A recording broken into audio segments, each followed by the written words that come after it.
Hafiz ibn Hajar rahmatullahi alayhi have narrated that a person during the time of Rasulullah sallallahu alayhi wasallam, in one of the battlefields, he is running behind his enemy,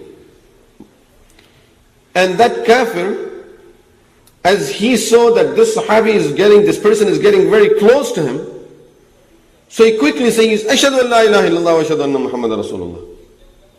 But this person knew that he is doing it, or thought he is doing it to save himself, to save his life. So he still continued following him, and he killed him. When Rasulullah sallallahu alayhi wa sallam learned about the situation, he called that Sahabi, he called that person, he asked him, ماذا تفعل بلا إله إلا الله إذا جاء بها يوم القيامة? What are you going to do with La ilaha illallah on the day of judgment? As this person is going to present that kalima against you before Allah subhanahu wa ta'ala in the court of Allah, that Ya Allah, He killed me after I became Muslim.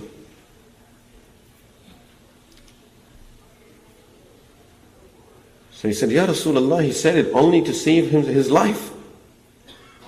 In that situation, he is trying to kill me first, and then when I got hold of him and I'm running after him, he says the kalima, Ya Rasulullah, is so obvious that he's saying it only to save his life.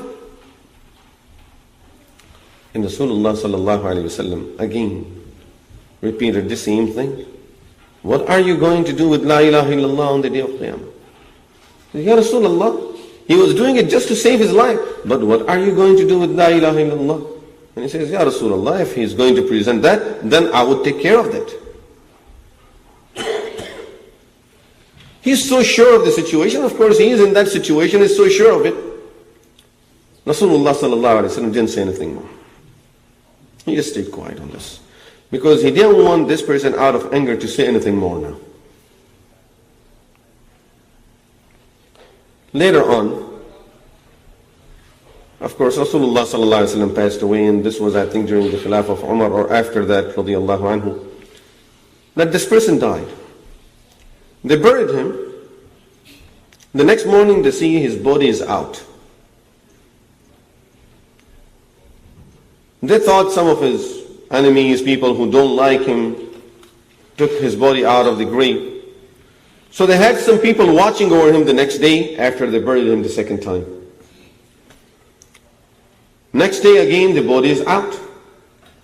So some older people sat watching over there. They said, it may be that the other people who were sitting there, they were not that careful. So now some other people who are considered to be very responsible, they are sitting over there and watching over him the third day. And again the body was out, and these people didn't see anyone digging it or anything like this. And at that time, they realized that it was because of that disrespect to Prophet sallallahu alaihi wasallam on that day, that the ground, the earth is not accepting his body.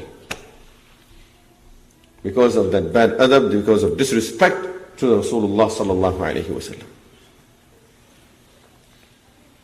And finally, they took the body and put it somewhere in the mountains.